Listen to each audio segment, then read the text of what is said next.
그래서 오늘 그 첫 번째 주제는 나답다는 거, 그리고 한국적이라는 것이 과연 무엇인가? 왜 우리는 나다운 걸 추구하고 한국적인 거를 추구하는가 하는 문제죠.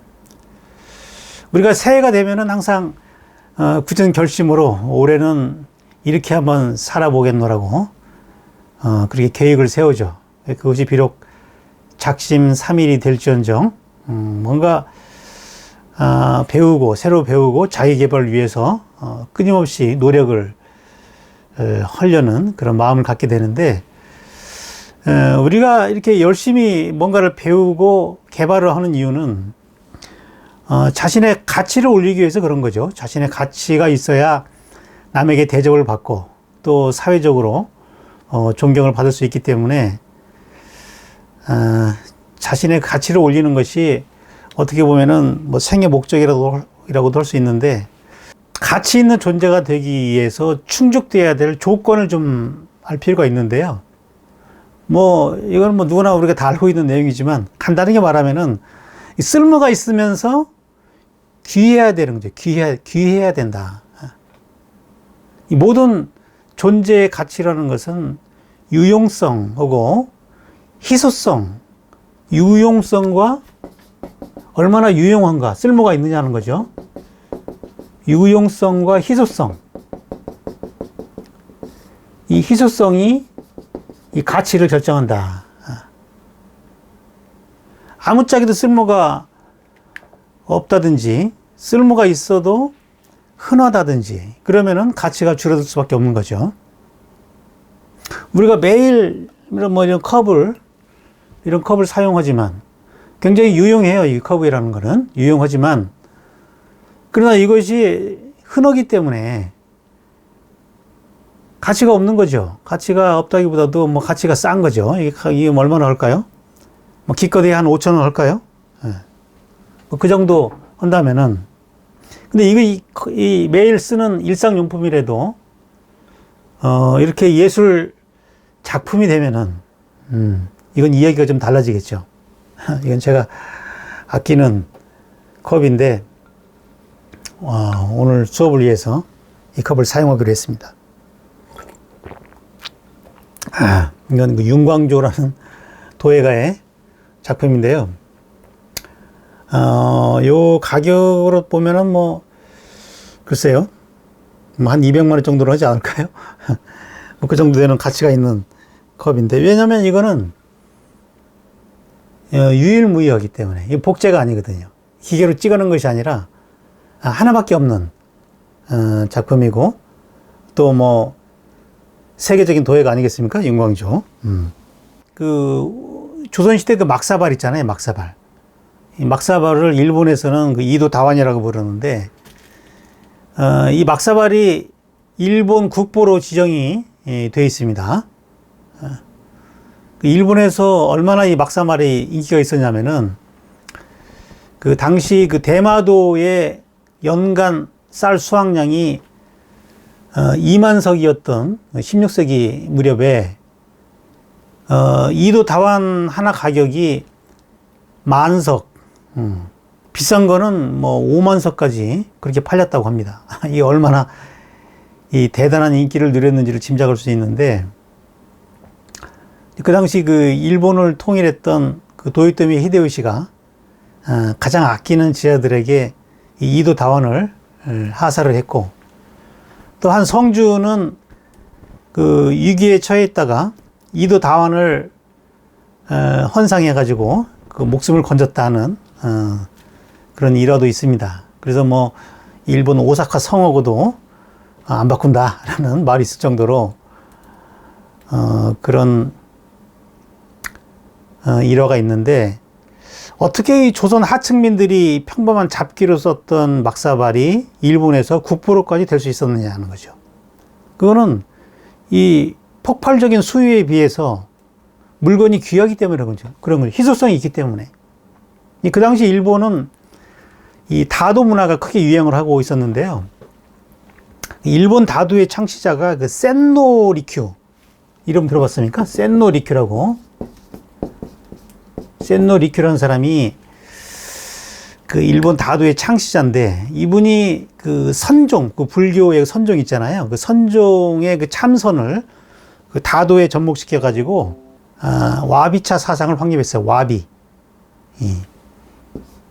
이 와비라는 것은 소박의 정서라고 볼 수 있어요. 소박한 정서. 어떤 물질적인 향락을 추구하는 것이 아니라 한적하고 그 쓸쓸한 소박한 정치를 즐기는 일종의 그 불금 이야기죠. 모든 것이 무상하기 때문에 그런 그 무상함의 정치를 미학적으로 체계화시킨 것이 이제 와비라는 개념인데요. 어떤 그 세속적인 향락을 피해가지고 이 한적한 곳에서 이 차를 마시면서 마음을 정화시키는 이런 그 다도 문화를 마치 그 종교 의식처럼 그렇게 만들었던 거죠. 그래가지고 이것이 이제 이 문화가 일본에 쫙 퍼지게 되고 그 초가집 같은 아주 그 허름한 작은 집을 지어가지고 그 안에서 뭐 사람이 딱 2명 정도 들어갈 수 있을 정도 그런 그 좁은 공간에다가 뭐 벽에 아무것도 걸지 않아요. 장식을 하지 않습니다. 그냥 그림 하나, 꽃병 하나 놓고 거기에 찻잔 하나만 있는 거죠. 그래서 이제 차를 딱 마시는데 그 찻잔이 이게 화려해 버리면은 분위기에 안 맞잖아요. 찻잔도 소박해야 되는데. 근데 이제 그 당시에 그 중국 도자기는 일본에 많이 들어왔지만 중국 도자기는 굉장히 화려하고 장식적입니다. 그러니까 센노리큐가 보기에 이 와비차 정신에 중국의 찻잔이 맞지 않는 거죠. 그러던 차에 그 조선의 막사발을 알게 되고, 굉장히 그 소박하고, 이 무심하게 만든 그런 그 찻잔을, 사용하기 시작하는 거죠. 근데 이제 그 당시 일본은 그 찻잔을 만들 수 있는 그 흙이 이 고령토인데 그 고령토를 찾지를 못했어요. 그래서 이제 그런 찻잔을 못 만들었고 또 흙이 있어도 그 일본 사람들의 그 기질이 굉장히 그 완벽하고 세련된 미감을 가진 사람들이라서 화려하고 그런 사람들의 어떤 그 이 기질 가지고는 이런 그 무기교의 기교가 느껴지는 이 자연스러운 그릇을 만들지 못하는 거죠. 그러니까 이게 막사발이 엄청 귀한 이 보물과 같은 이 희소성을 갖게 된 거예요. 그리고 그 당시에 그 센노리큐가 이 도요토미 히데요시의 그 다도 선생으로 있으면서 그 다도 문화를 보급했고 또 일본이 그 당시 그 네덜란드 상인들하고 교류를 하면서 도자기를 팔아서 막대한 이익을 얻고 있었거든요. 뭐 그러다 보니까 이도 다원 하나 가격이 그 무사 이 사무라이 그 토지와 녹봉 전체와 맞먹을 정도로 그렇게 가격이 올라간 거예요. 도자기가 돈이 되니까 도요토미 히데요시가 1952년에 임진왜란을 일으켜가지고 그 우리나라의 그릇들을 다 싹쓸이 해갖고 조선의 많은 그 도공들을 그 일본으로 잡아간 거죠. 그때 잡혀간 사람들이 뭐 이삼평이라든지 뭐 심당길, 뭐 심당길의 그 후손이 그 심수관이라고 지금도 계속 이어지고 있죠. 지금 거의 한 15대 정도 이어진 것 같은데. 일본에서 이제 그분들이 아주 사무라이 정도의 대접을 받으면서, 많은 사람은 돌아왔지만, 거기서 이제 그분들은 일본의 자리를 잡고, 이제 거기에서 이제 일본의 그 도자기 문화를 보급을 하게 된 거죠. 그래서 이제 일본은 도자기 강국이 돼가지고, 그 근대화를 이루는데 경제적으로 굉장히 도움을 많이 받았어요. 우리는 이제 도자기가 점점 쇠퇴해 갔는데 일본은 굉장히 부흥을 한 거죠. 지금은 이 조선 막사발이 한 40개 정도 남아있다고 그래요. 진품 하나는 거의 뭐 400억 이상 고가에 거래가 되고 있습니다. 근데 아무리 이 귀한 막사발이라고 할지라도 이게 공장에서 찍어낼 수 있다면은 이 가치는 폭락하게 돼 있죠. 예술품의 가치라는 것은 이 오리지널리티에 있다라고 볼 수가 있고, 뭐 예술품 중에서 파나나 사진은 여러 개를 찍기 때문에, 여러 개를 뽑아내기 때문에, 물론 에디션을 정해가지고 그 수량을 제한하지만 오리지널리티보다는 가치가 약간 떨어지게 돼 있죠. 뭐 공장에서 찍어내는 것, 이런 산업용품은 오리지널리티가 아니기 때문에 가치가 없다는 겁니다. 그래서 진정한 그 예술가라는 것은 이 자신의 이 오리지널리티를 확보한 사람이다. 전공과 직업과 무관하게 그 오리지널리티가 확보된 사람은 그 사람의 말과 행동은 저절로 이 오리지널 하는 것들이 묻어 나오게 돼 있죠. 저는 그 예술이라는 문화가 인간한테 필요한 이유는 바로 이 점에 있다고 봐요. 예술이 인간의 3대 문화 중에 하나가 아니겠어요? 뭐 과학, 종교, 예술, 인간의 3대 문화인데 왜 예술이 우리 인간한테 필요한가? 인간 문화로서 이렇게 자리 잡을 수 있었는가 하는 그 이유는 자신의 가치가 오리지널리티에 있다 하는 것을 인식하게 하는 그런 장르라는 거죠, 예술이. 그래서 예술에서 대가라는 거는 다른 게 아니라 오리지널리티가 확보된 사람이 대가다. 작품이 가치가 있는 거는요, 그 작품이 뭐 아름다워서 가치가 있는 것이 아니라 그 고유한 오리지널리티가 있을 때 가치가 있는 거죠. 그래서 대가가 되면은 그 사람의 뭐 스케치뿐만 아니라 낙서까지도 다 고가에 판매가 되죠. 근데 아무리 아름다운 작품이라도, 아무리 고유의 작품을 똑같이 모사한 작품이라도 그게 오리지널리티가 아닐 때, 남의 것을 복제한 것일 때, 그거는 범죄가 되는 거죠, 범죄. 우리가 예술적 삶, 예술적인 인간이 되고자 한다면은, 우리 자신의 그 오리지널리티를 확보하고자 해야 된다. 그것이 우리 일생일대의 평생에 우리한테는 과제가 된다는 거죠. 예술적 인간. 예술가와 예술적 인간은 다른 겁니다. 예술가는 직업을 말하는 것이고, 예술적 인간이라는 것은 그런 오리지널리티를 확보한 사람이에요.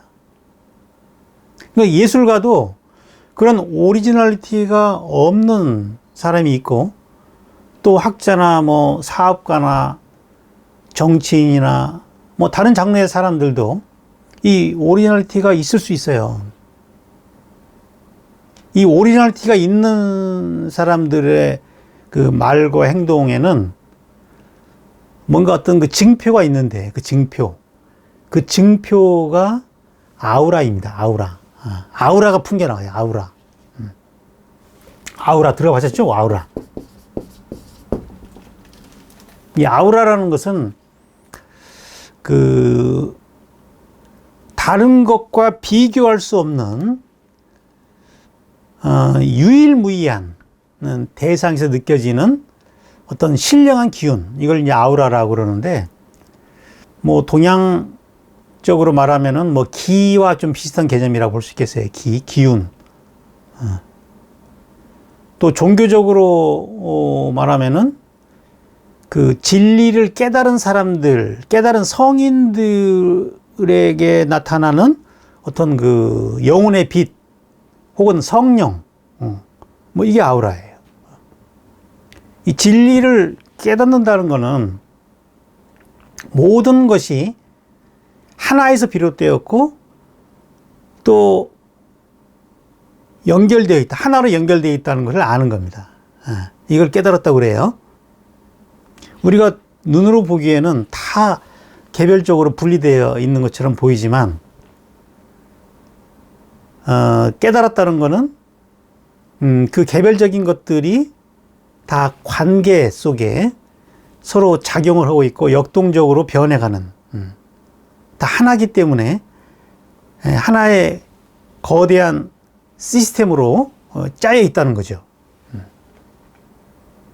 이걸 아는 것을 깨달았다.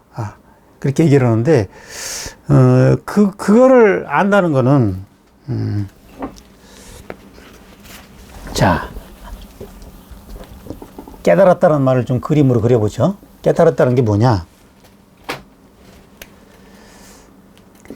우리는 시각적으로 보면은 이 세계는 다 각각의 이런 세계, 각각 다 이 윤곽선이 있고 독립되어 있는 것처럼 보이죠. 우리가 눈으로 보는 것들은 다 이렇게 독립되어 있어 보이지만 실제로는 이 보이지 않는 세계, 어떤 파동의 세계에 의하면은 이런 것들은 서로 다 이렇게 연결이 돼가지고 하나의 시스템처럼 얽혀 있다는 거죠. 오히려 이걸 점선으로 표현해야 돼요. 이게 고정되어 있는 것이 아니라 요 관계망에 의해서 하나의 어떤 자극에 의해 가지고 다른 것들이 계속 변해가고 있기 때문에 이 전체가 결국 하나라는 거예요. 하나. 이 하나를 믿는 거, 전체가 하나라는 것을 믿는 것이 이게 하나님을 믿는 거예요. 이걸 우리가 깨달았다고 얘기하는 거예요. 깨달았다. 그러면 이 깨달은 사람들은 이것들이 다 이렇게 이게 전선이에요. 이 전선처럼 이게 다 연결이 돼 있어가지고 이 연결되면은요, 전선이 연결되면은 이 전력이 공급이 돼가지고 여기서 빛이 이렇게 나기 시작하네. 빛이 나는 거예요. 빛이 나. 이 다 연결이 돼 있기 때문에 모든 대상으로부터 요 전선에 의해서 전력이 공급돼 가지고 빛이 난다는 거예요. 빛이. 근데 깨닫지를 못하면은 이 관계망을 이해하지 못하면은 요 전선이 끊겨요. 이게 끊기고 또 이게 녹이 슬어 가지고 이 전력 공급이 잘 안 돼. 합선이 되고 뭐 한두 개에서 겨우 여기서 이제 전력이 공급되는 여러 군데서 이게 막 다 연결이 돼 가지고 모든 대상으로부터 전력이 공급이 돼야 이게 밝아지는데 전력량이 증폭이 되는데 뭐 겨우 한두 개 정도 그래서 오니까 겨우 뭐 형광등이나 켜지 뭐 에어컨 같은 건 킬 생각도 못 한다는 거죠. 이것이 연결이 되면은 이 빛이 나거든요. 이렇게 밝아져요. 전력이 강해지기 때문에 여기서 나오는 이 빛을 아우라라고 그래요. 아우라. 그래서 그 성인들을 보면은 뭐 예수님이나 부처님이나 성인들 보면은 얼굴에 후광이 이렇게 있죠. 후광. 빛이 있어요. 빛. 이 후광을 아우라라고 그래요. 이 후광이 아우라입니다. 근데 왜 아우라가 여기에 있느냐? 그 전선을 끌어들여서 내부 발전소가 여기에 있어요. 여기에. 이게 이제 송과선이라는 부분인데, 이 송과선에서 여기가 발전소예요. 여기서 이제 전기를 일으켜가지고 이제 빛을 이제 방사를 하면은, 이 아우라가 여기를 중심으로 해가지고 원이 이렇게 그려지는 거죠. 성인들만 있는 것이 아니라 누구나 살아있는 생명체는 다 아우라가 있어요. 이 아우라는 이 연결망에서 만들어지는 겁니다. 연결망에서. 이 전선의 연결 정도에 따라서 얼마나 많은 대상과 연결이 되어 있느냐. 그리고 얼마나 이 연결선이 잘 보존되어 있는가. 합선되지 않고. 여기에서 이 빛이, 아우라의 빛이 결정된다는 그거예요. 보통 사람들은 이 아우라가 어떻게 되냐면요. 요렇게, 이런 식으로 형성이 돼 있어요. 이런 식으로. 그러니까 이것이 이렇게 밝으면은 이렇게 원을 이루면서 이제 커지는데, 요게 이제 다 끊어지고 뭐 한두 개 정도 연결돼가지고 겨우 뭐 이 낮은 의식 차원으로 살아가면은 요게 이제 여기를 겨우 둘러싸고 있는 빛이 약한 거죠. 이 아우라라는 것은 눈으로 보이지는 않지만, 아주 예민한 사람들은 그 안색을 통해서 감지할 수도 있어요. 우리가 그 도인들이나 성인들 보면은 막 얼굴에서 광채가 나죠. 근데 근심이 많고 걱정이 많으면은, 삶에 찌들어 있으면은요, 안색이 어둡다라고 얘기하잖아요. 안색이 어둡다. 이 안색이라는 것이, 결국 이 아우라가 결국 색으로 나타나는 건데요. 그게 어두워지는 거예요. 빛이 어두워진다는 거죠. 그 아우라가 없다는 것은 죽었다는 거예요. 죽은 사람은 아우라가 없습니다. 그리고 우울증이 있거나 뭐 추의식 상태에 있을 때는 아우라가 어두워지고, 아우라가 어두워졌다는 그럼 우리가 어떻게 아느냐? 어떻게 아느냐? 그거는 우리의 감정을 보면 알 수 있어요. 이 감정이 눈으로 안 보여도요, 그 감정이 불쾌한 감정이 든다. 그러면은 이 아우라가 약해졌다. 그러면 어떤 관계망이 많이 차단됐다. 이렇게 생각하면 되고요. 우리가 어떤 그 쾌감이 증폭될수록 연결망이 활발해졌다는 거죠. 전력 공급이 활발하다. 그래서 아우라가 밝아졌다. 그래서 이 아우라라는 것이 이 깨달음의 물리적인 증표다. 뭐 종교적으로 말하면 이게 구원의 증표다. 이렇게도 말할 수 있다는 거죠. 아우라가. 뭐 아무리 성직자의 직업을 갖고 있어도 이 아우라가 어두우면은 이건 가짜입니다. 그죠? 구원이라는 것은 종파나 소속, 직급이 중요한 게 아닙니다. 구원을 결정하는 거는 아우라예요, 아우라. 이 아우라가 얼마나 밝느냐. 이거는 우리 삶 속에서 수시로 이 밝기가 변해요. 내가 어떤 생각을 하느냐. 대상을 내가 어떻게 이해를 하느냐.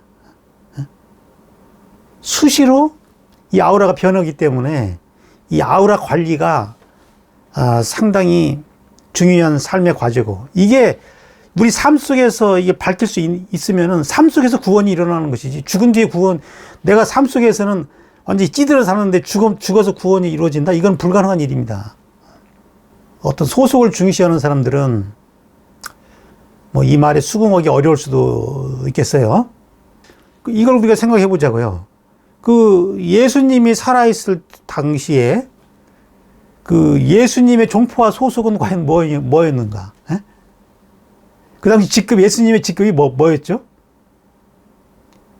뭐 요한처럼 뭐 제사장도 아니었고, 뭐 그 당시 권위 있는 종파가 바리새파, 뭐 사두개파 이런 종파들이었잖아요. 에? 그런 종파만 정통이었고, 예수는 거기에 속하지 않았기 때문에 그 당시를 보면 이단이죠. 그죠? 근데 왜 예수는 하나님의 아들의 취급을 받고 독생자 취급을 받았고, 그 당시에 그렇게 권위 있었던 뭐 소속과 종파가 뚜렷했던 사두개파나 바리새파는 우리가 이름 아는 사람도 없죠. 이게 뭘 의미하는 거죠? 이 아우라가 있는 사람들은 그 말에 힘이 있죠. 어떤 숭고한 어떤 힘이 있고, 어떤 품격이 있고, 멋이 있죠. 뭔가 그 풍기는 게 달라요. 그죠? 우리가 유명 배우들 보면은 풍기는 게 좀 다르잖아요. 엑스트라들 보고 풍기는 게 좀 다르잖아요. 말을 안 해도 뭔가 확 그 느낌이 있어요. 그 아우라라는 것이 하나님을 아버지로 삼은 그 독생자의 증표다. 이렇게도 말할 수 있어요. 독생자의 증표다. 독생자라는 게 뭐예요? 홀로 유일한 존재라는, 유일한 자식이다. 이게 오리지널리티죠. 그죠? 거기에는 어떤 아우라가 있는 거예요. 그 사람이 어떤 권위가 있는 것이 아니라 아우라가 있는 거라는 거죠. 아우라가. 아우라를 뭐 다른 말로 성령이라고 표현해도 상관이 없어요. 어떻게 표현을 하든지 간에 신령한 기운이고 여기에 어떤 영생의 비밀이 있는 거죠. 예수는 이제 이거를 가르치려고 했던 거죠. 어떤 언어나 형식이나 이런 것이 중요한 것이 아니라 독생자만이 가질 수 있는 그 아우라, 여기에 영생의 비밀이 있다는 것을 가르치려고 했던 거죠. 아무리 경전이라고 할지라도 구약의 어떤 그 십계명, 율법이라고 할지라도 그 언어를 해석해서 아우라를 느끼지 못하면은 거기에 갇히게 돼 있어요. 문자에 갇히게 돼 있습니다. 그러면 그 경전이라는 것은 오히려 우리의 자유를 속박하고 노예로 만드는 굴레가 되는 겁니다. 그것이. 이 아우라라는 것은 어떠한 형식으로도 고정될 수 없다. 붙잡을 수 없다는 거죠. 왜냐하면 계속 관계 중에 있기 때문에. 이것이 전 세계가 하나라는 것은 서로 유기적으로 연결돼서 관계 중에 있다는 얘기예요. 그래서 동양의 노자는 도가도 비상도이. 도라는 것은 붙잡을 수 없는 것이다. 고정할 수 없는 것이다. 붙잡을 수 있는 것은 도가 아니다. 라고 얘기를 하는 거예요. 자, 그러면 이 아우라라는 것이 인간에게만 있는 것이냐? 인간만 있는 것이냐? 그건 아닙니다. 살아있는 것들, 이 관계 중에 있는 것들은 전부 다 아우라가 있습니다. 대표적인 게 자연이죠. 자연은 끊임없이 생멸하면서 지속으로 변하기 때문에 아우라가 있습니다. 서양 사람들은 이 자연을 정복의 대상으로 삼았지만 동양 사람들은 인간이 따라야 할 어떤 그 모범이라고 생각을 했어요. 그래서 노자의 무의자연 사상이나 또는 불교의 공사상, 전부 다 그 자연을 인간이 따라야 할 어떤 모델로 삼은 그런 사상들입니다. 서양 철학에서는 주로 인간의 사유를 중시하거든요. 네. 인간의 사유가 자연보다 더 위대하다고 생각하지만 동양에서는 인간보다 더 자연에, 인간은 집착이 있기 때문에 자꾸 이 지식화하고 고착시키려고 하잖아요. 근데 자연은 끊임없이, 그런 거 없이 끊임없이 변해가는 과정이 있기 때문에 노정사상은 그걸 도가도 비상도라고 했고, 불교에서는 그걸 연기라고 했죠. 연기. 무상하다, 무상, 무아. 일체가 다 공하다. 일체 개공, 일체가 다 공하다. 이것을 아는 것이 지혜이고 반야이다. 반야. 반야 심령 할 때 그 반야라는 것이 아주 큰 지혜인데, 그 지혜라는 것은 이 세계가 다 이렇게 하나로 연결되어 있어가지고 끊임없이 그 변하는 과정에 있다는 거예요. 그러니까 무상하다는 거고요. 이 무상하다는 것이 험하다는 것이 아니라 하나다라는 얘기, 하나다. 이 세계가 하나다. 이렇게 살아있어서 하나로 작용하고 있는 대상에는 아우라가 있다. 그래서 자연에는 어떤 똑같은 반복이나 기계적인 복제가 존재하지 않는다. 그래서 나뭇잎 하나도 똑같은 게 없어요. 쌍둥이도 다르고요. 지구가 생긴 이래 오늘 같은 날씨는 없었습니다. 이렇게 온습도가 다 차이가 있는. 근데 우리는 너무 이 변화가 많기 때문에 우리는 자꾸 알라고 하는, 이 변화하는 세계를 우리의 지식으로 알고자 하는 그 본능이 있기 때문에 자꾸 이 동일한 패턴을 찾아가지고 거기다 이름을 붙여요. 이름을 붙이고 이것이 겨울이다. 뭐 날씨가 춥다. 뭐 이런 식으로 언어를 가지고 이 자연을 설명하려고 그러는 거죠. 겨울이면 다 같은 겨울인 줄 알지만 지구가 만들어진 이후로 오늘 같은 이런 겨울은 없었다는 거죠. 항상 차이로서 존재한다는 거죠. 그것이 자연입니다.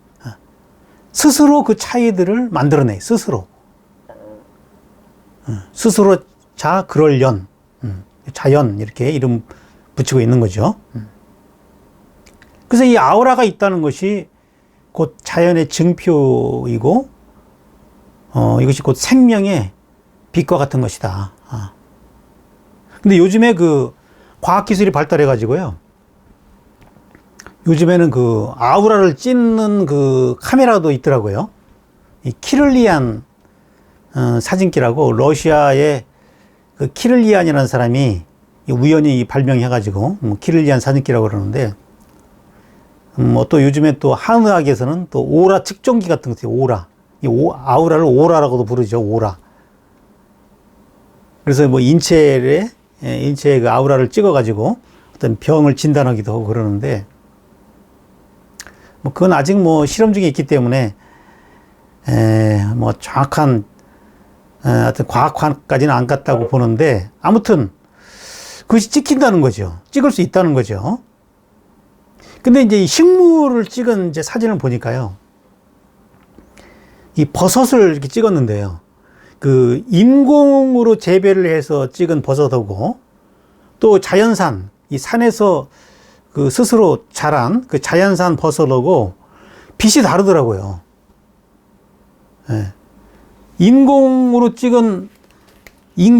만든 버섯은 이런 식이에요. 그냥 버섯 주위를 이렇게 빛이 이렇게 감싸고 있는데 자연산 버섯은 이런 식이에요. 굉장히 빛이 이렇게 강합니다. 이건 뭐냐면은 자연산에는 그 오리지널리티가 있기 때문에 거기에서 아우라가 나온다. 근데 인공으로 재배한 거는 이게 기계화된 거잖아요. 기계적으로. 이 본래의 그 있어야 될 토양이나 어떤 기후 조건이나 이런 거를 인위적으로 그거를 조작하기 때문에 오리지널리티가 약해지는 거죠. 그러면은 아우라가 약해가지고, 아우라가 약하다는 건 생명력이 약하기 때문에 그걸 먹어도 별로 영양가가 없겠죠. 그래서 이 동양화에서는 이 죽은 정물을 그리지 않고 살아있는 자연을 그리죠. 서양의 정물화를 그리지 않아요. 죽은 정물화도 그려요. 근데 동양화는 반드시 살아있는 걸 그렸어요. 왜? 아우라를 그리고자 했기 때문에. 그래서 오래전부터 동양화는 이 자연에 나가서 산수화를 그렸는데, 왜냐하면 인간은 새 속에 물들어가지고 새 속에 물든다는 것은 이 기계화된다는 거예요. 어떤 획일화되고 기계화된다. 이 버섯 재배, 인공적으로 버섯 재배하듯이 인간도 그렇게 인공적으로 길들여진다는 얘기죠. 그러면 아우라가 약해져요, 사람들이. 그러면은 그걸 치유하기 위해서 자연에 나가가지고 아주 생생한 자연의 아우라를 느끼면은, 깊은 산 속에 들어가면은요, 막 굉장하죠, 그 아우라가. 예. 막 다 살아있음이 느껴지죠. 막 바람이 불고, 그 빛에 의해 가지고 막 그 광채를 바라면서 변해가는, 예. 그런 걸 보면은, 나도 저렇게 변해야 되겠다는 걸 느끼는 거죠. 인간의 세속적인 그런 집착을 치유하기 위한 수행 방식으로 이 자연에 나갔고, 서양처럼 산을 정복하는 그런 개념으로 산에 간 게 아니라, 도전, 정복 이런 개념이 아니라 자연을 통해서 그런 아우라를 느끼고 그거를 표현하고자 하는, 이것이 그 동양 미학의 기운 생동입니다. 기운 생동. 기운이라는 것이 아우라예요, 아우라. 생동, 살아서 꿈틀거리는 그 자연의 기운을 포착해가지고 그리는 것을 그 화론의 제일 중요한 요소로 삼은 거죠. 그게 표현된 것이 최고의 예술로 봤어요, 동양에서는. 그 문인화에서도 그 대상의 그 외형을 그리는 것이 아니라, 껍데기를 그리는 것이 아니라, 그 아우라를 그리자 했죠, 아우라. 그거를 사의라고 그래요, 사의. 이 사의에서, 이 의라는 것이 마음의 소리잖아요. 마음의 소리가, 이게 아우라예요. 아우라는 마음의 이 진동으로 존재합니다. 소리는 진동이죠.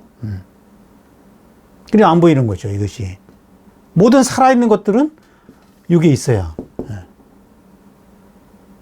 자, 우리가 용어에 현혹되지 말자, 용어. 이걸 의라고 말하든, 아우라라고 말하든, 성령이라고 말하든, 기라고 말하든, 그게 중요한 게 아니라 어떤 작용으로 이해를 해야 돼, 작용. 그래서 의를 그린다는 거죠, 삶을. 어떤 대나무를 그리면 대나무가 갖고 있는 이 의가 있어요. 그 진동이 있어요, 진동. 그거를 내가 공명해서 느끼고 그거를 표현한다는 거죠. 이거는 어떤 기술로서 될 수 없는 거예요. 어떤 시각, 어떤 관찰하는 방식, 뭐 어떤 테크닉이 있어가지고, 똑같이 보고 이렇게 묘사해가지고는 이게 붙잡을 수 없는 거죠. 이건 대상과 공감할 수 있는 어떤 보이지 않는 아우라의 그 어떤 교감이 있어야 되거든요. 그래서 이 직업 화가들보다도 이 공부를 많이 한 그 문인 화가들이 이런 사의화를 더 잘 그렸던 거예요. 그래서 예술이 기교가 아니라 하나의 이런 그 아우라를 체험하고 그거를 표현하는 것이 이 동양 예술의 아주 그 중요한 포인트인 거죠. 이제 서양에서 이 아우라에 대한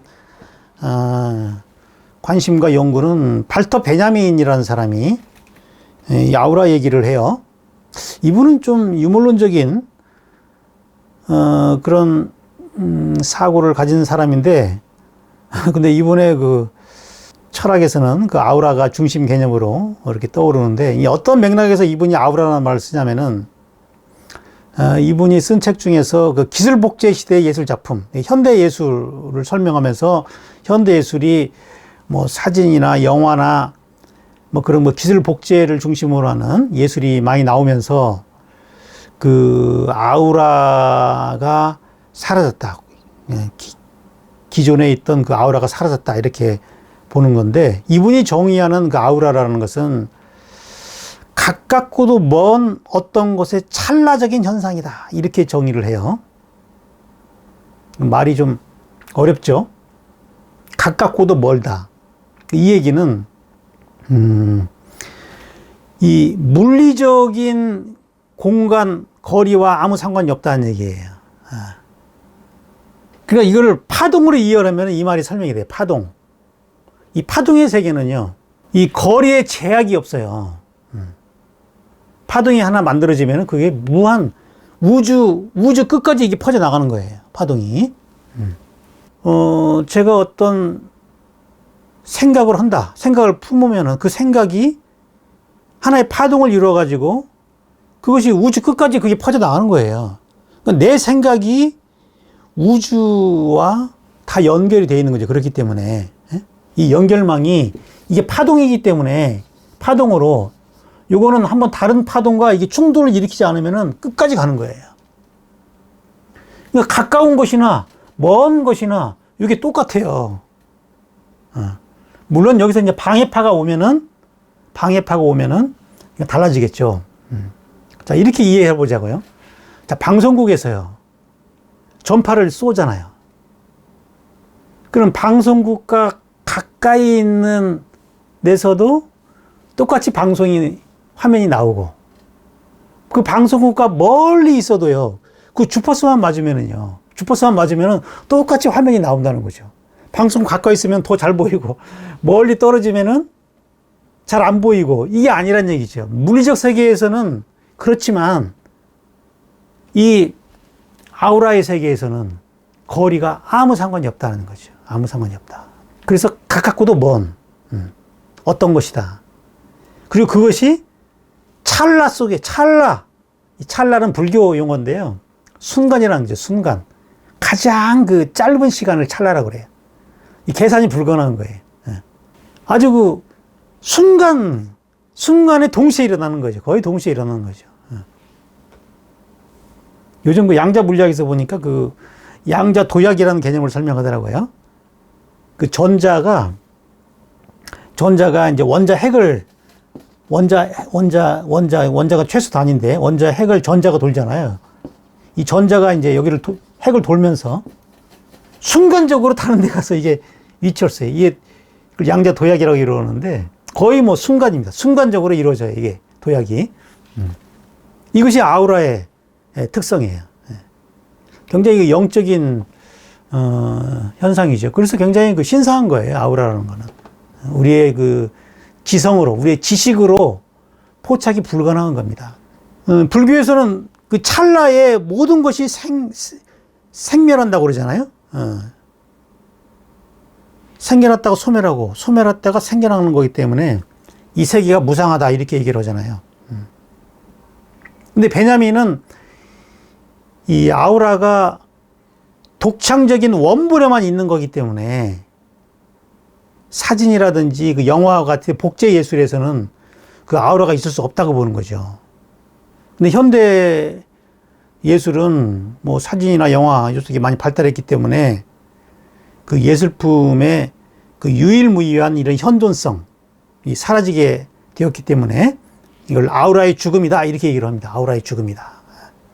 기계와 이 생명체의 차이는 아우라의 유무에 있다. 아우라의 유무. 인공지능이 장착된 그 로봇은 아무리 일을 잘해도요, 아우라가 없어요.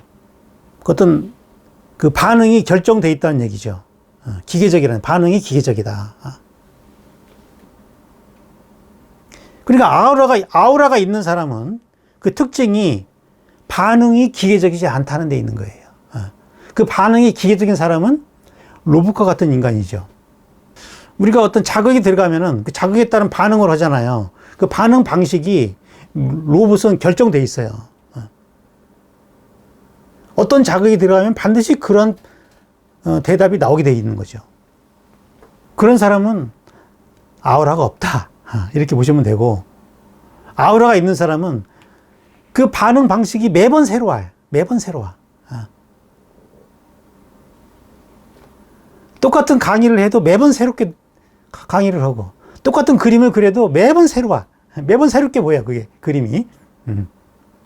그런 사람은 잘 질리지가 않죠. 지루하지가 않아요. 우리가 결혼 전에는 신비감이 있다가 결혼하면은 신비감이 사라지죠. 왜? 아우라가 사라지기 때문에. 반응 방식이 똑같으니까 지루한 거예요.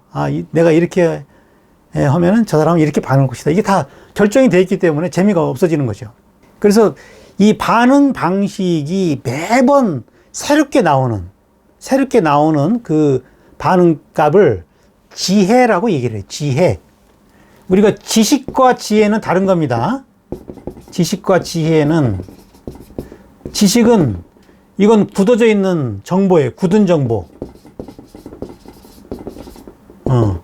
이 지혜는 이례적인 거예요. 이례적인 어떤 해답이에요. 이례적인 해답. 똑같은 해답이 둘이 있을 수가 없어요. 그때 살아있는 그 순간의 최선의 선택. 이게 지혜입니다. 근데 지식은 딱 고정되어 있는 거예요. 반응 방식이 똑같이 나가는 거예요. 죽은 정보죠, 지식은. 지혜가 있는 사람은 그래서 신성한 아우라가 있다. 어떤 사람에게서 오리지널리티와 아우라가 느껴진다 하는 것은 어떤 그 자기다움이 확보가 됐다는 그 증표입니다. 그런 사람을 남을 따라하지 않고 자기 주체적 생각에 따라서 판단하고 행동하기 때문에 매사에 지혜롭고 창의적입니다.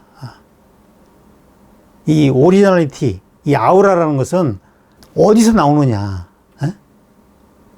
다른 사람을 따라가면 안 나온다니까요. 자기 본성, 나다움, 이 나다움을 확보한 이 미학적 인간에서만 이 아우라가 나온다.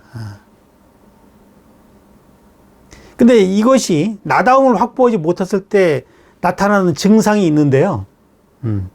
그 증상이 뭐냐면은 어떤 그 열등감이나 우월감이에요. 열등감이나 우월감은 그 비슷한 나다움을 잃어버릴 때 생기는 불완전한 정서입니다. 열등감이라는 것은 남과의 경쟁에서 밀렸을 때 느끼는 일종의 그 패배의식이거든요. 인간은 누구나 남에게 지는 걸 싫어해요. 그래서 열등감이 생기면 자신을 불신하고 좌절을 느끼게 되죠. 우리는 왜 열등감을 느끼느냐? 왜냐하면 우리 사회에서 살아남으려면은 어떤 승자가 되어야 되는 거죠. 패자는 망한다. 이런 두려움이 본능적으로 우리한테 있는 거예요. 그러다 보니까 이제 열등하면 안 된다. 그런 강박관념이 생기고 남과 비교해서 내가 조금 뒤떨어진다고 생각하면은 거기에 따른 어떤 불쾌감이 일어나는 거죠. 그럼 이제 자기 확신이 약해져요. 자기 확신이 약해지면은 다른 사람 말에 쉽게 영향을 받습니다. 뭐 상처도 쉽게 받고 누가 뭐 지나가면서 그냥 별 생각 없이 한 말인데 그거 가지고 막 흔들려요, 그냥. 예?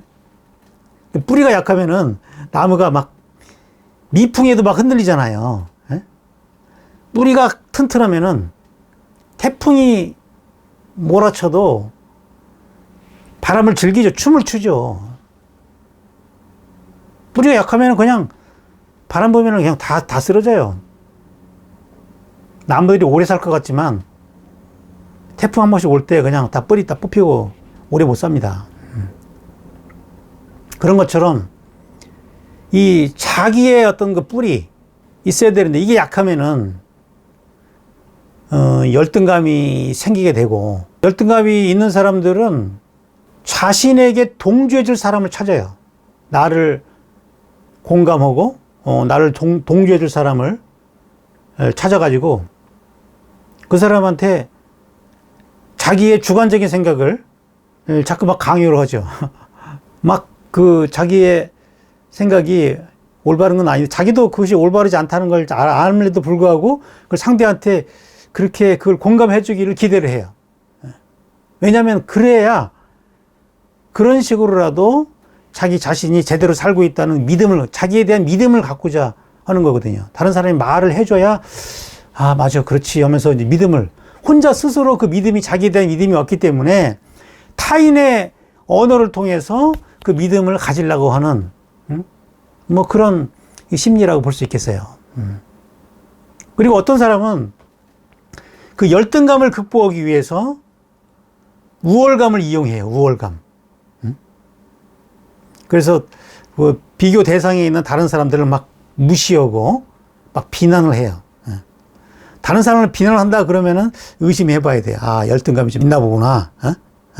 그래서 자기 뭐 밑으로 막 끌어내린다든지 또 자신을 뭐 자랑질을 하면서 자기 확신이 강한 것처럼 막 행동하기도 해요.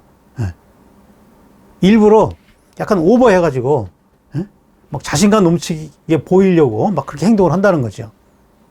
근데 이것도 굉장히 위험해요. 왜냐면은 그러다가 그 우월감의 상처를 입거나 숨겨놨던 그 열등감이 드러나면은 그때는 크게 흔들립니다. 폭발해요, 그때는. 이건 좋은 방법이 아니죠, 그러니까. 그리고 그렇게 우월감을 만들어 놨는데 자기보다 더 뛰어난 존재를 만나버리면요, 이건 한순간에 그 우월감은 열등감으로 바뀌어버리는 거예요. 뭐 그러면 대책이 없는 거죠. 참 이 열등감이라는 것이 이제 피해의식을 만들고 이 피해의식이 우리 삶을 황폐하게 하는 요인입니다. 이것이. 이 열등감을 잘 관리하지 못하면은 이 인격이 성장을 할 수가 없어요. 이 아우라가 나올 수가 없다니까요. 그러면 이 열등감을 어떻게 극복해야 되느냐? 이것이 가장 그 중요한 공부인데, 그 방법은 딱 하나예요. 이 방법을 쓰지 않으면은 이 열등감을 극복할 수가 없어요. 우리 사회가 경쟁 사회인데 어떻게 내가 다 잘할 수 있어요? 남과 비교를 하면은 열등감을 피할 수가 없어요. 오늘 이 비법을 공개합니다. 열등감을 벗어나는 방법. 자, 한 잔 마시고.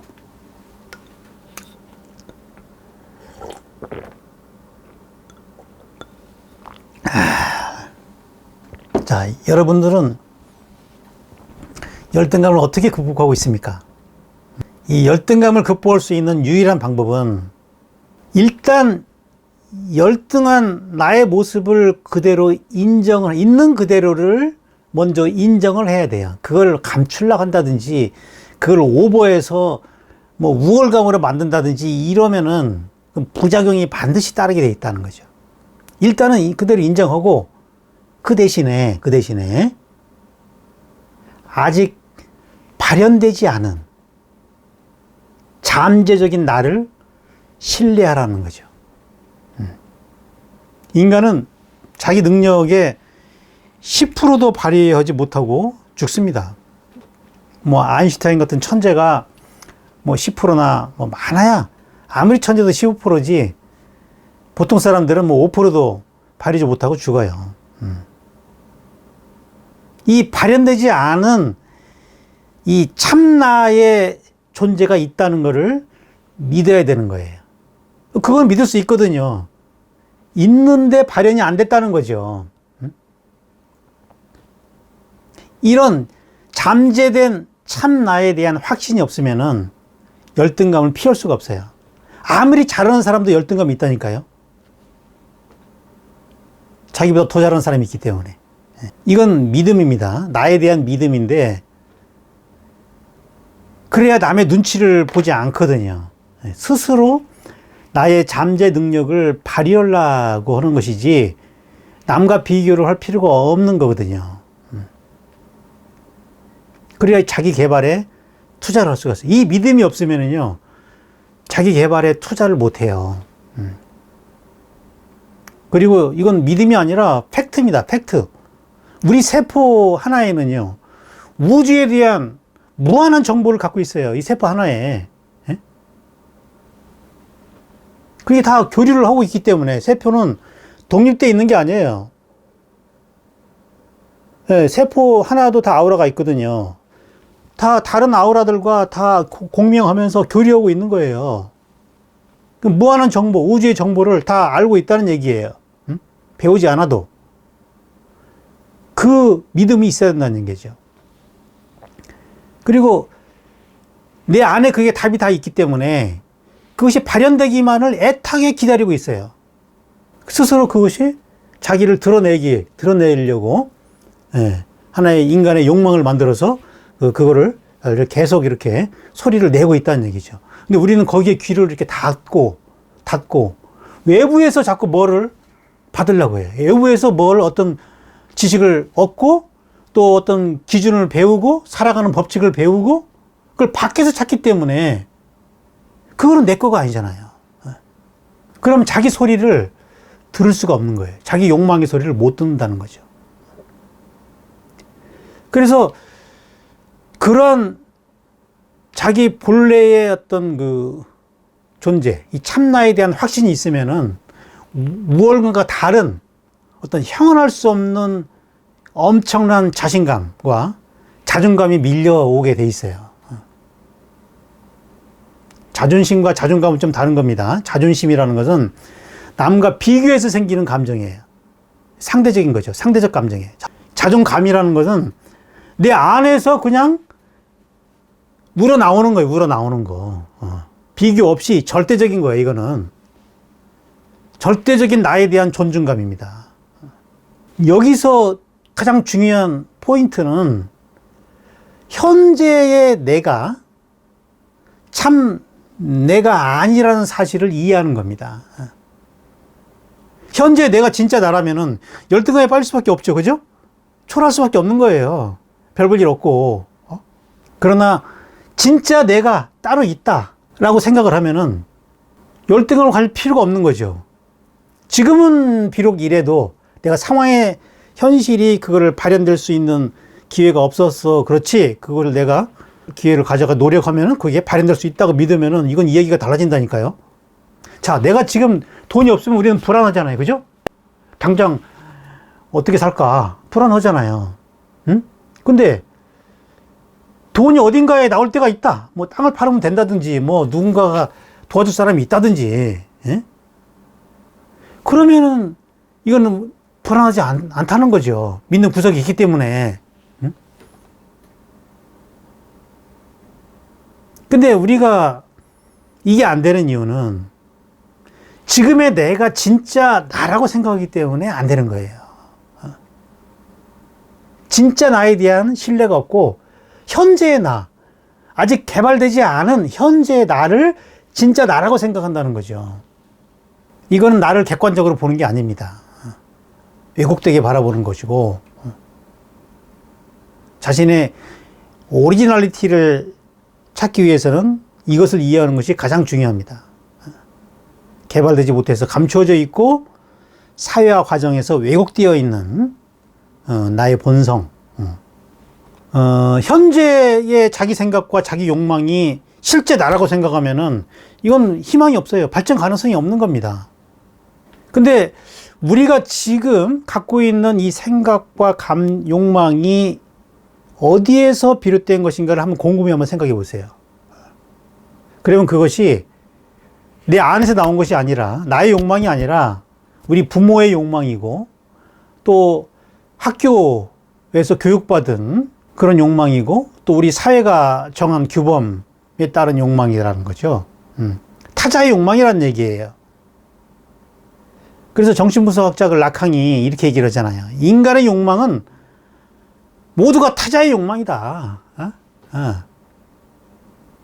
라캉은 인간이 왜 주체적으로 살 수 없는지, 그걸 욕망 이론을 통해서 제시를 하는데,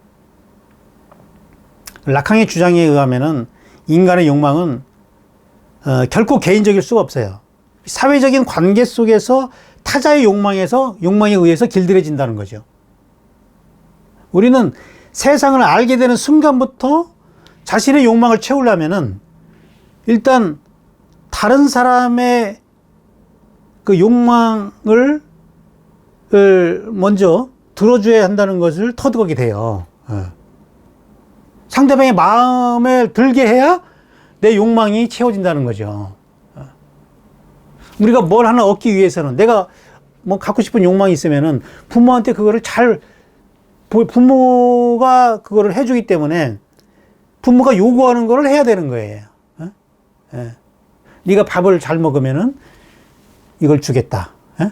뭘 사주겠다. 공부를 열심히 하면은 뭘 사주겠다. 뭐 이런 식으로 그냥 주는 게 아니라 어떤 대가를 요구한다는 거죠. 그러면은 나의 욕망에서 출발됐지만 내 욕망을 위해서 부모의 욕망을 먼저 만족시켜줘야 된다, 그거 얘기예요. 또 학교에 가면은 또 선생님들이 또 그 욕망을 또 얘기를 하네요. 너 이런 사람이 돼야 된다. 어떤 기대치라는 게 생기게 되는 거죠. 또 직장에 가면 직장 상사의 기대치가 또 있는 거죠. 상사의 욕망에 부응을 해야 되는 거예요. 거기에 따른 행동을 해야 되는 거죠. 그래서 우리가 사회화 된다는 거, 사회 속에 한 성원이 된다는 거는 자신의 순수한 욕망을 잠재우는 것이고, 타자의 욕망에 길들여지는 법을 아는 거예요. 그 요령을 터득하는 것이 사회화다는 거예요. 사회화.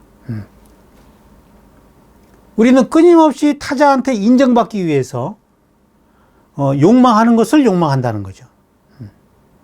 그러면은 나중에는 타자의 욕망이 곧 나의 욕망이라고 착각을 하게 돼요. 우리 부모의 기대가 내 기대처럼 착각을 하게 된다는 거죠. 그러면 자기 인생이 아니라 부모의 인생, 남의 인생이 된다는 거죠. 남의 인생을 사는 거예요. 그러면 자신의 진짜 욕망이 뭐고 자기가 원하는 것이 무엇인조차 잃어버리는 거예요. 예. 나를 잃어버리는. 그때 이제 나를 잃어버린다는 거죠. 예. 사회화 과정 속에서 인간은 주체를 상실한다는 거죠. 그럼 우리는 어떻게 해야 되느냐? 주체를 상실하는 것이 필연적인 것이냐? 우리가 갖고 있는 욕망을 점검해야 된다는 거죠. 어떻게? 욕망의 대상에 집착하지 말고 욕망의 이유를 점검하라. 우리는 수시로 자신의 욕망을 점검하고 이것이 누구의 욕망인지를 살펴야 된다는 거죠. 뭐 우리가 의사가 되고 판검사가 되고 뭐 대기업의 오너가 되고 부자가 되고는 그런 욕망이 어디에서 비롯된 것인가를 그 누구의 욕망인지를 한번 살필 필요가 있다는 얘기입니다. 다른 사람한테 나를 증명하기 위한 욕망이 아니라 나를 위한 순수하게 내 안에서 작동하는 그 욕망의 소리를 들으라는 얘기입니다. 그러려면은 내가 무엇을 욕망하는가라는 그런 생각보다는 나는 왜 그것을 욕망하는가라는 것을 점검해 봐야 된다는 거죠. 나는 왜 그걸 욕망하고 있는가? 그러면 그 욕망이 어디서 왔는가? 이거는 부모가 나한테 요구한 욕망이구나. 이거는 우리 사회가 정한 그런 욕망이구나. 이런 것들을 우리가 분별할 수 있게 된다는 거죠.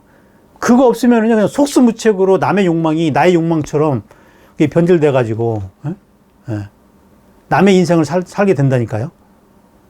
대개 부모가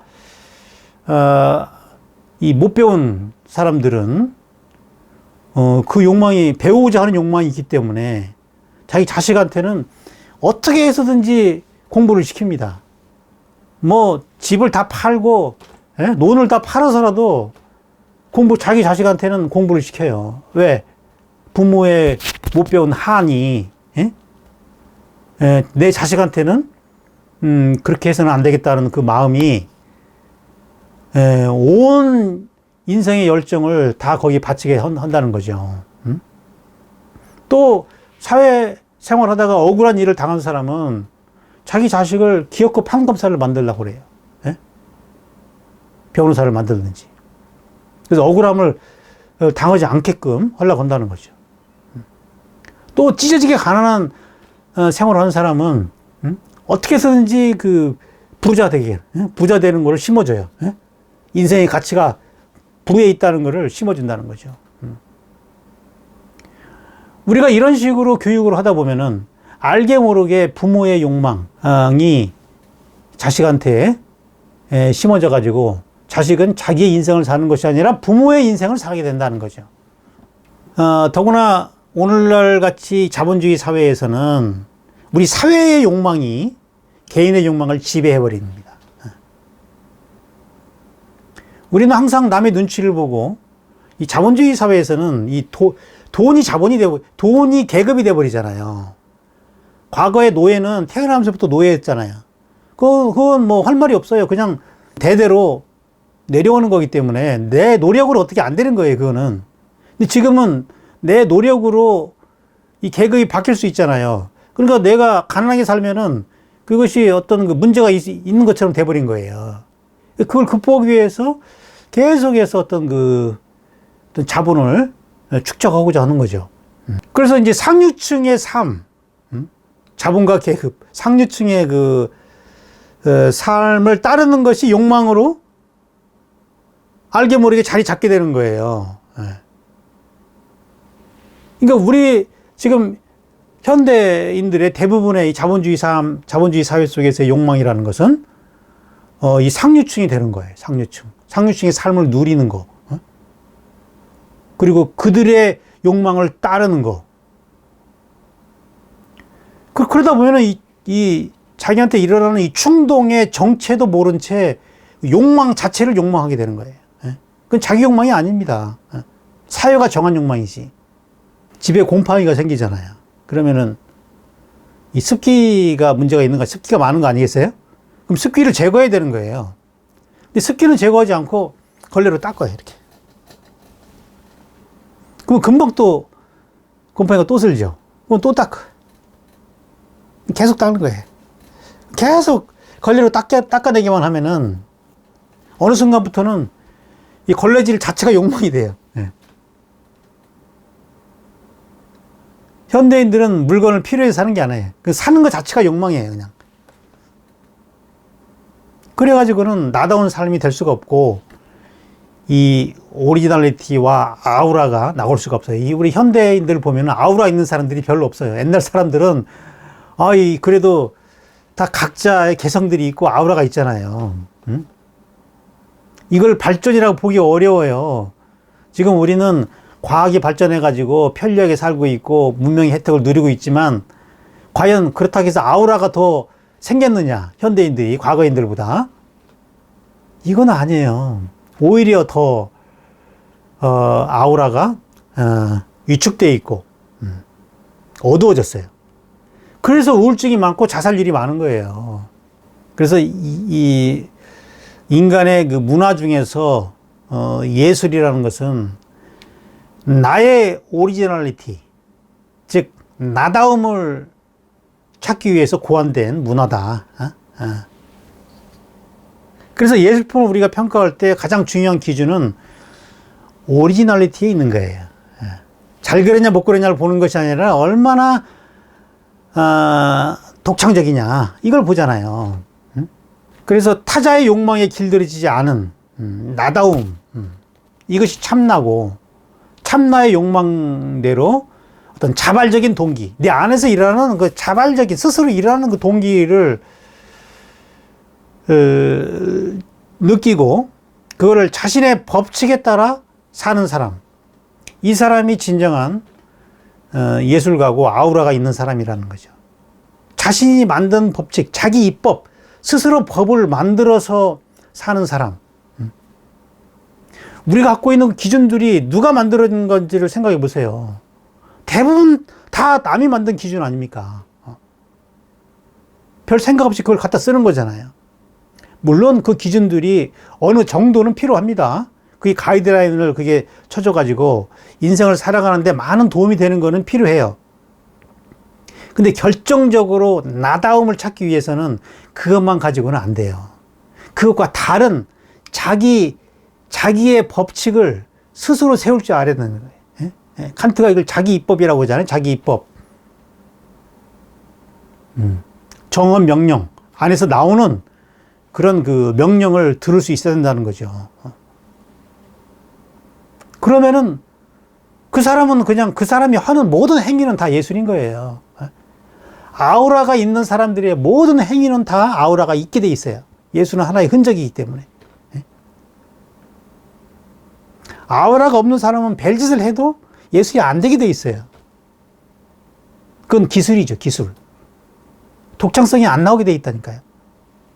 개념미술가인 요셉 보이스가 모든 사람은 다 예술가다라고 얘기를 했죠. 근데 여기에는 단서가 필요합니다. 단서. 자신의 오리지널리티를 찾은 사람만이, 그런 사람만이 예술가가 되는 거지, 누구나 다 예술가가 될 수는 없죠. 그게 안 찾아진 사람들은 남의 눈치를 보면서 남을 따라가는 사람이기 때문에 노예적 인간인 거예요, 노예적 인간. 어떻게 그런 사람도 예술가가 될 수 있겠어요.